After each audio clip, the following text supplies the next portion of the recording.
اور دو نر اور مادہ کشتی میں نوح کے پاس گئے جیسا خدا نے نوح کو حکم دیا تھا، اور 7 دن کے بعد ایسا ہوا کہ طوفان کا پانی زمین پر آ گیا۔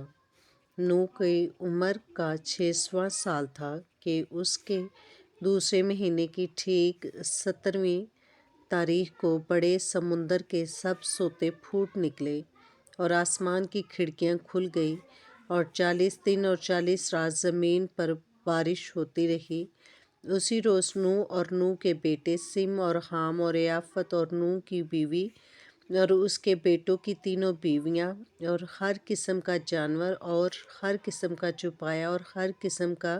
زمین پر کا رینگنے والا جاندار اور ہر قسم کا پرندہ اور ہر قسم کی چڑیا، یہ سب کشتی میں داخل ہوئے،